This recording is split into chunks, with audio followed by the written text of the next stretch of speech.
مشاهدينا في كل مكان، في يوم أمس تحدثنا عن بعض التفصيلات في شراء سيارات. وجدنا بالفعل عن قائمة أغلى السيارات وعن أصحابها من المشاهير، وجدنا أنه من يتحدث عن هذا الملف راح يلقي حقائق خطيرة جدا عن آخر النسب وعن آخر القوائم الخاصة بأغلى السيارات وأصحابها. سنجد ما يليه، تابعوا معنا.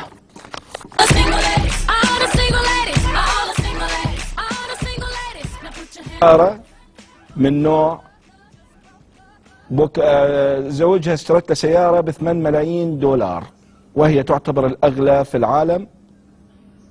وهذا هي جيزي، هاي أغلى سيارة بالعالم. طبعا السيارة الثانية اشتراها مغني الراب بيدمان، هي من نوع بوغاتي، سعرها 2 مليون دولار. والمنتج التلفزيوني الشهير والإعلامي الشهير سايمون كويل أيضا اشترى بوغاتي وأيضا ب2 مليون دولار. لكن ممثل الكوميدي جيري سانفيلد اشترى بورش سعرها 700 ألف دولار. والممثل المعروف نيكولاس كيتش اشترى فيراري سعرها 670 ألف دولار. ونجم الكرة البريطاني ديفيد بيكهام اشترى سيارة روز رايس سعرها 407 آلاف دولار. لكن مدير مكتب رئيس الحكومة نور المالكي السيد طارق نجم اشترى سيارتين مرسيدس، سعر السيارة موديل 2006 سعر السيارة الواحدة 600 ألف دولار. مدير مكتب رئيس وزراء العراق مشتري سيارتين مرسيدس موديل 2006 سعر الوحدة 600 ألف دولار أمريكي. والحكي مو من عندنا، إذا ما مصدقين اسمعوا موسى فرج رئيس هيئة النزاهة السابق ماذا قال يوم أمس في استوديو التاسعة.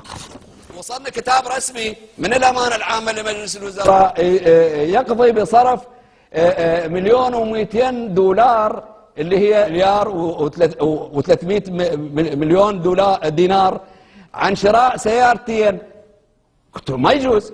شنو هاي السيارتين؟ سألت في وقتها السيد برهم صالح، قلت له أنتم تستوردون سيارات من هذا النوع المرسيدس، ايش قد قيمتها؟ قال قيمتها 180 ألف دولار بحضور السيد رئيس الوزراء و10 وزراء. قلت للمدير مكتب السيد رئيس الوزراء الدكتور طارق نجم، قلت له أخي أنت تعترض علي تقول موسى فرج يقول بالفضائيات أنه المحيطين بالسيد رئيس الوزراء معظمهم فاسدين.